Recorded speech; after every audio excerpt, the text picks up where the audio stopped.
Hello everyone.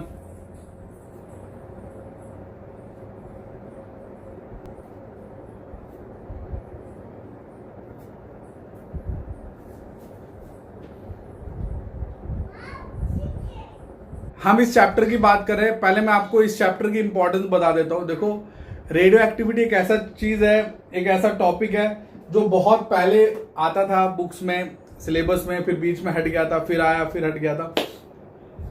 तो आखिर ये है क्या? रेडियो एक्टिविटी का देखो, पहली बात तो ये रेडियो एक्टिविटी का कहीं से कहीं तक रेडियो से नहीं है ना। मतलब बहुत सिली चीज है जो मैं बोल रहा हूं, बट यस, कई लोग सोचते हैं कि रेडियो एक्टिविटी मतलब something related to, no, it is related to radiation, emission of radiation. Radiation मतलब जब हम सब न्यूक्लियर पार्टिकल जैसी चीजें निकलने लगती है। हमको पता है एटम होता है, एटम में न्यूक्लियस होता है, न्यूक्लियस में न्यूट्रॉन्स या प्रोटॉन्स होते हैं, लेकिन न्यूट्रॉन और प्रोटॉन के अलावा भी बहुत सारी चीजें होती है जिनको सब न्यूक्लियर पार्टिकल्स कहा जाता है, जैसे alpha, beta, gamma, theta, zeta, pion, fermion, meson, neutrino, anti neutrino. ये सभी ड्यूरिंग रेडियो एक्टिविटी या ड्यूरिंग रेडिएशन या ड्यूरिंग इमिशन और फ्यूजन और फिजन रिएक्शन के दौरान न्यूक्लियस से निकलती हैं। रेडियो एक्टिविटी है क्या? देखो, हम सबको ये बात अच्छी तरह पता है, बहुत अच्छी तरह पता है कि हमारे देश में, पर्टिकुलरली अगर हम इंडिया की बात करें तो हमारी कंट्री में बहुत सारी जगह, जैसे मुंबई में BHRC है, भाभा होमी रिसर्च सेंटर, ठीक है, और BHRC का एक आपने देखा होगा इस तरफ वापी की तरफ भी उनका प्रॉपर ये उसको अणु यंत्र या अणु संयंत्र बोलते हैं, ठीक है। तो वो एक जगह है जहां पर न्यूक्लियर रिएक्शंस कराई जाती हैं और उससे इलेक्ट्रिसिटी प्रोड्यूस करके बिजली सप्लाई की जाती है। मेरी बात ध्यान से सुनना, मैं आपको कुछ फंडामेंटल चीजें बता रहा हूं इस चैप्टर से रिलेटेड, ठीक है। सबसे इंपॉर्टेंट बात तो यह है कि ये जो चैप्टर है रेडियो एक्टिविटी, ये बहुत ज्यादा इंपॉर्टेंट है। क्यों? क्योंकि हमको पता है कि किसी भी एटम, अगर आप एक एटम को देखो तो एटम का जो एटॉमिक मास है that is proton plus neutron. Proton और न्यूट्रॉन से मिलकर बना है, यस और नो। और प्रोटॉन और न्यूट्रॉन से जो ये मास बना है, हमने एक और चीज पढ़ा था, E is equal to mc², where C is constant. तो इसका मतलब E is proportional to M, मतलब जिसका मास होगा उसमें ही एनर्जी होगी। मतलब जो एटम की एनर्जी है वो एक्चुअली कहां पर है? न्यूक्लियस में है, प्रोटॉन और न्यूट्रॉन में है। समझ में आ रही है बात? इसका मतलब ये हुआ कि जो अभी तक हम एनर्जी पा रहे थे, हमको भी एनर्जी मिली थी ना। जैसे हमने ना कोयला जलाया, कोल को हमने बर्न कर दिया, ऑक्सीडाइज कर दिया, CO2 बना लिया और एनर्जी निकल के आ गई। लेकिन देखो, अभी भी ये कार्बन है, अभी भी ये कार्बन है, यस और नो। एलिमेंट का लॉस नहीं हुआ, लेकिन न्यूक्लियर रिएक्शन में एलिमेंट का लॉस होता है। पुराना एलिमेंट टूट के नया एलिमेंट ही बन जाता है। समझ में आई बात? तो ये जो कार्बन था, इसका मास 12 था, यहां पे भी इसका मास 12 है। तो ये एनर्जी रिलीज कहां से हुई? ये रिलीज हुई बाय ब्रेकिंग ऑफ बॉन्ड्स। तो इन chemical reaction what is happening? We are getting energy by breaking of bond, breaking of bonds. समझ में आया? बॉन्ड्स के कारण हमको एनर्जी मिल रही है।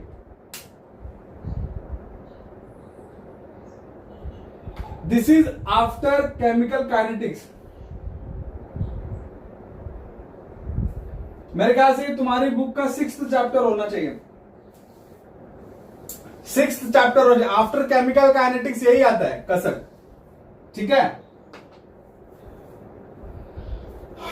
चलो, तो कुल मिला के हमको ये बात समझ में आई कि केमिकल में ये होता है, लेकिन न्यूक्लियर एनर्जी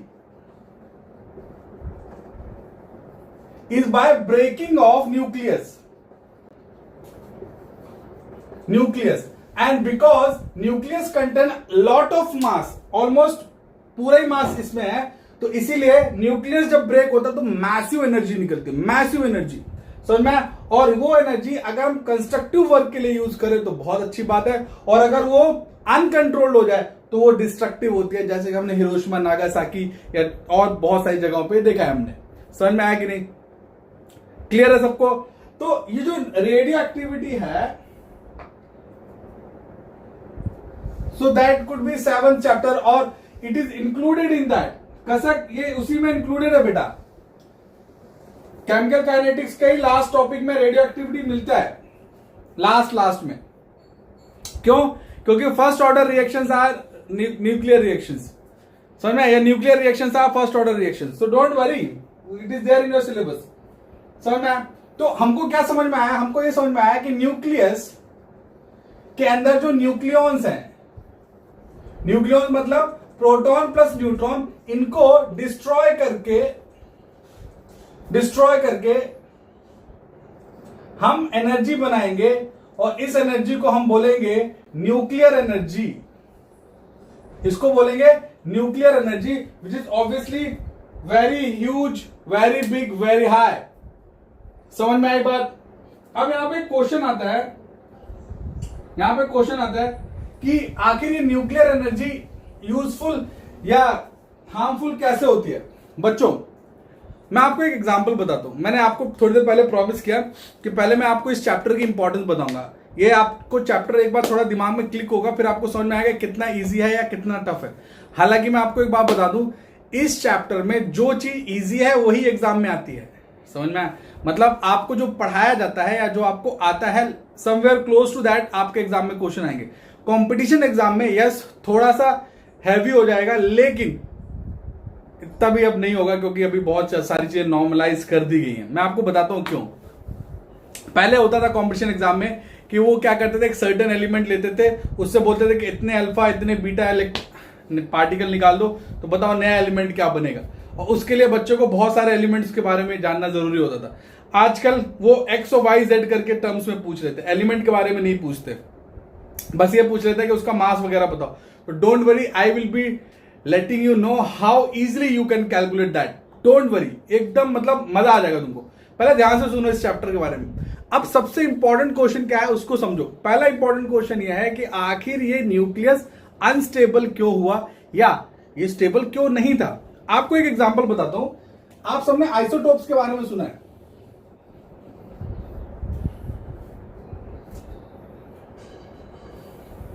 ठीक है, आइसोटोप्स के बारे में सुना है। आइसोटोप्स क्या होते थे? Same atomic number, different atomic mass. ये कार्बन के 3 आइसोटोप्स हैं। अगर मैं इनके प्रोटॉन्स लिखता हूं, सब लोग अपनी अटेंडेंस दो एक बार फिर से, गिव योर अटेंडेंस। कुछ बच्चे ऑन एंड ऑफ आ रहे हैं जा रहे हैं, जैसे वंदित आया गया, चिन्मयी आई गई, सब अपने अटेंडेंस दो एक बार। एंड वेयर इज, अच्छा आज भी नहीं आया वो। साहिल को कॉल करना, केदार। तो इसमें प्रोटॉन सब में 6 है, लेकिन न्यूट्रॉन देखो, न्यूट्रॉन कितना है इसमें? न्यूट्रॉन इसमें 6 है, इसमें 7 है, इसमें 8 है। तो अगर मैं इनका n/p रेशियो निकालूं तो इसमें 6/6 विच इज इक्वल टू 1, इसमें 7/6 which is obviously equal to 1.1 nearly, और इसमें अगर मैं निकालूं तो 8/6 which is nearly 1.2 something. Yes और नो? इसका मतलब ये हुआ, और ये सबको पता है कि ये रेडियो एक्टिव है, तो इसका मतलब ये हुआ कि जो सब्सटेंस रेडियो एक्टिव होते हैं उनका n/p ज्यादा होता है। अब ये कैसे ज्यादा होता है, क्या होता है उसको समझो, ठीक है? n/p मतलब न्यूट्रॉन बाय प्रोटॉन का रेशियो। प्यारे बच्चों ध्यान से सुनना, बड़ी इंटरेस्टिंग बात है। जो n/p आप निकालते हो, न्यूट्रॉन बाय प्रोटॉन रेशियो निकालते हो, ये बहुत इंपॉर्टेंट फैक्टर होता है। क्यों ऐसा फैक्टर होता है? क्योंकि सबसे ज्यादा mass is there in neutrons. Neutrons का मास सबसे ज्यादा होता है। याद रखना, मास ज्यादा तो एनर्जी ज्यादा। याद रखना, मास ज्यादा तो एनर्जी ज्यादा, ठीक है? तो क्योंकि न्यूट्रॉन का मास ज्यादा है इसलिए एनर्जी ज्यादा हो जाती है, और जब एनर्जी ज्यादा हो जाती है तो स्टेबिलिटी कम हो जाती है। एनर्जी हाई, स्टेबिलिटी कम, एनर्जी हाई, स्टेबिलिटी कम। तो समझो इसको, मास ज्यादा, एनर्जी ज्यादा, स्टेबिलिटी कम। एंड अब स्टेबिलिटी कम है तो वो एलिमेंट स्टेबल होने के लिए दे स्टार्ट इमिटिंग सब्सटेंसेस। समझ में आ रही है बात? So they start losing substances, they start emitting substances. अरे निकल जा भाई निकल जा। क्यों? ताकि एनर्जी लूज करके वो अपने आप को स्टेबल कर सके। बात समझ में आ रही है? तो एलिमेंट्री चीज क्या है, इंपॉर्टेंट चीज क्या है? इंपॉर्टेंट चीज यह है कि कोई भी सब्सटेंस रेडियो एक्टिविटी शो करता है अगर उसका N/P रेशियो ज्यादा होता है कंपैरेटिवली, और वो अपनी एक्स्ट्रा एनर्जी को रेडिएशन के फॉर्म में इमिट करके अपने आप को स्टेबल करने की कोशिश करता है, और उस इमिशन में वो बहुत सारे पार्टिकल्स, बहुत सारी एनर्जी को रिलीज करता रहता है. So this is how radio activity actually work. Listen to me again. The radio activity is a phenomena by which an unstable nucleus, by which an unstable nucleus having more N/P ratio start losing energy and try to attain or try to achieve the most stable energy form, and for that it keep losing different or eliminating different sub nuclear particles, and this process is called radioactivity. सबको radioactivity समझ में आया? सबको समझ में आया बच्चों?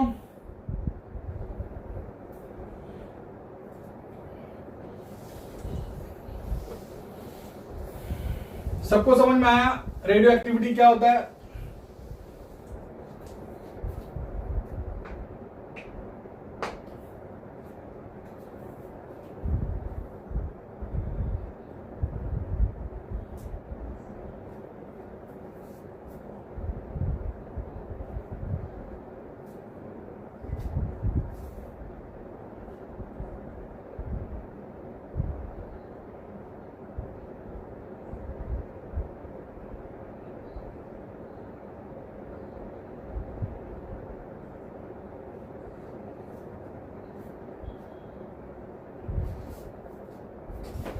Very good, perfect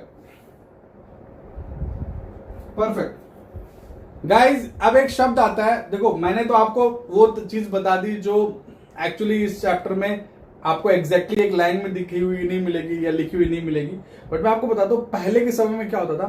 पहले के समय में ऐसा बोला करते थे कि कोई भी एटम है, उसका जो न्यूक्लियस है, अगर वो उसकी पैकिंग वीक है, अरे भाई अब तुम सामान कुछ लेके जा रहे हो, सोच के देखो थोड़ी देर के लिए, अगर तुम कोई सामान लेके जा रहे हो और उसकी पैकिंग लूज हो तो क्या होगा? पैकिंग लूज होगी तो सामान गिरना शुरू हो जाएगा ना उससे. तो ऐसे ही बोलते थे कि पहले के समय में, हालांकि ये चीजें अब यूज नहीं होती, कि पैकिंग इफिशिएंसी जिसकी कम होती थी वो यूजुअली रेडियो एक्टिव हो जाते थे. हालांकि ये बहुत डाउटफुल चीज होती थी और आजकल एक्सेप्ट बिल्कुल भी नहीं की जाती है. ठीक है,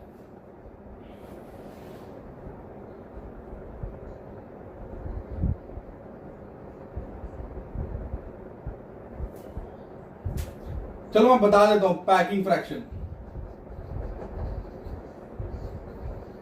the packing fraction is equal to isotopic mass, obviously isotope का मास, माइनस उसका एक्चुअल मास नंबर, ठीक है, डिवाइड बाय उसका mass number into 10 to the power 4. ठीक है, अब यहां पे मैं नोट लिख रहा हूं, इस नोट को देख लो जल्दी से. अगर पैकिंग फ्रैक्शन 0 है या नेगेटिव है तो स्टेबल है, लेकिन अगर पैकिंग फ्रैक्शन पॉजिटिव है तो वो अनस्टेबल है. अब मैं दिखाता हूं तुम लोगों को कि ये इसका मतलब क्या हुआ. आ जाओ देख लो इसका मतलब क्या होगा, इसको समझो. ठीक है, फॉर एग्जाम्पल कार्बन को ले लो, कार्बन को ले लो, तो कार्बन का आइसोटोपिक मास कितना होता है? आइसोटोपिक मास, सपोज मैं कार्बन 14 ले रहा हूं, तो 14 माइनस उसका मास नंबर 12 होता है कार्बन का, bye 12 into 10 to the power 4. जो भी आंसर आएगा, जो भी आएगा ऑब्वियसली पॉजिटिव आएगा. इसीलिए जो कार्बन 14 है वो रेडियो एक्टिव है. समझ में आया? लेकिन अगर मान लो मैं यहां पे कार्बन 12 ले लूं, कार्बन 12, तो कार्बन 12 में क्या होगा? 12 minus 12 by 12 into 10 to the power 4, तो वी विल बी गेटिंग 0.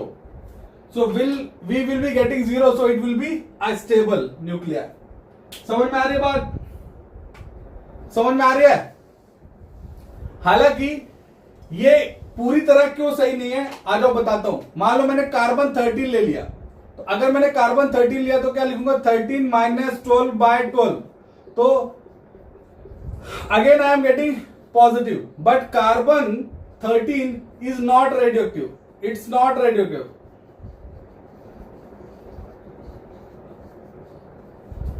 समझ में आया? तो ये जो तरीका है ना, ये कुछ हद तक सही था, लेकिन इसको आप हर जगह अप्लाई या इंप्लीमेंट नहीं कर सकते थे।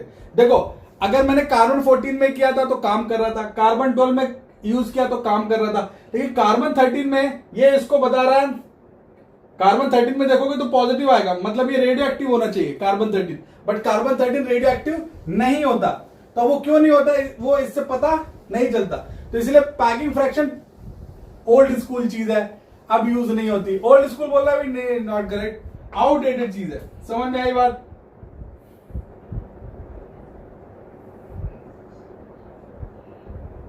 क्लियर है बच्चा बड़ी? Is it clear?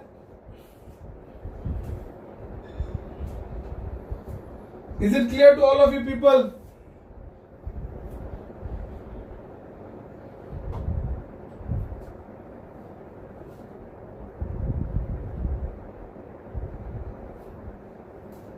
चलो, now we are talking about mass defect and binding energy.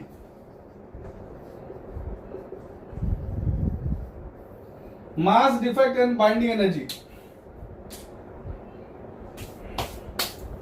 बच्चों, आप थोड़ी देर के लिए सोचो कि मान लेते हैं फॉर एग्जाम्पल आप देखो कि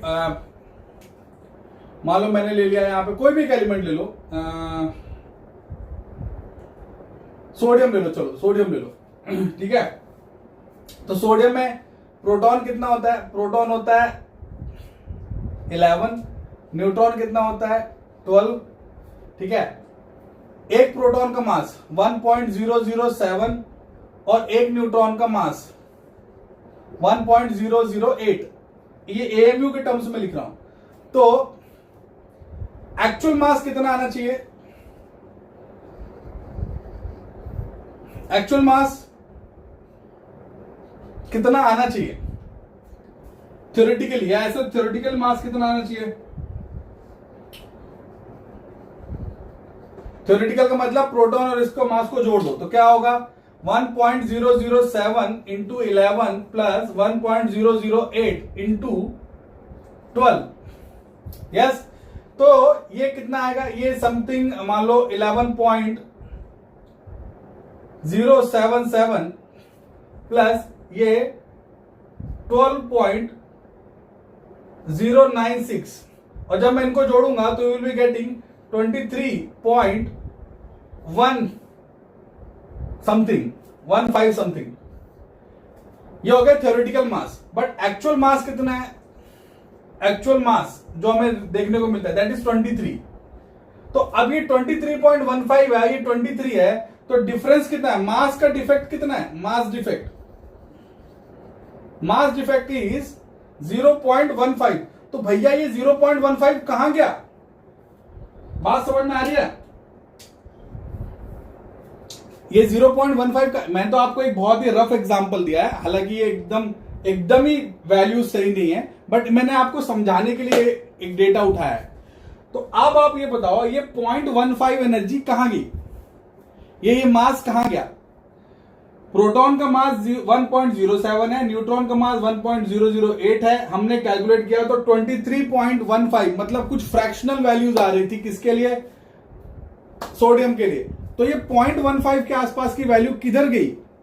तो इसी को बोलते हैं मास डिफेक्ट, और ये मास डिफेक्ट ही रिस्पॉन्सिबल होता है रेडियो एक्टिविटी के लिए। समझ में आ रही है बात? यही मास डिफेक्ट इंपॉर्टेंट है किसके लिए? रेडियो एक्टिविटी के लिए।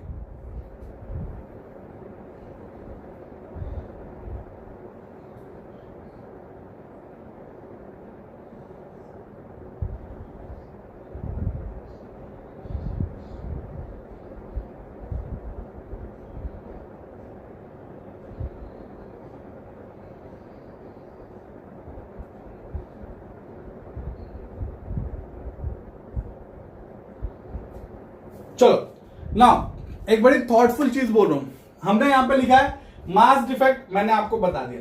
बाइंडिंग एनर्जी क्या है? देखो शब्द बहुत सिंपल, बाइंड का मतलब पकड़ के रखना, पकड़ के रखना। किसको पकड़ने की जरूरत है? न्यूक्लियस को पकड़ने की जरूरत है। न्यूक्लियस को कौन सी एनर्जी रोक के रखती है? Nuclear energy. समझ में आया? तो बाइंडिंग एनर्जी क्या है? Binding energy is the nuclear energy या एनर्जी ऑफ न्यूक्लियस, जो आपको बोलना है बोल दो। Binding energy is energy of nucleus which binds proton and neutrons, या कंबाइनली आप बोलो न्यूक्लियॉन्स। ठीक है? So the binding energy is the energy which is binding और होल्डिंग द न्यूक्लियॉन्स। समझ में आया? अब फिर वही बात, बाइंडिंग एनर्जी कम हो जाए, न्यूक्लियॉन्स ब्रेक होने लगेंगे, न्यूक्लियर रिएक्शन शुरू हो जाएगी। बाइंडिंग एनर्जी ज्यादा होगी, न्यूक्लियस को ब्रेक ही नहीं होने देगा, ब्रेक नहीं होगा तो न्यूक्लियर एनर्जी नहीं होगी। तो मास डिफेक्ट और बाइंडिंग एनर्जी आई गेस आपको समझ में आ गया होगा। यस?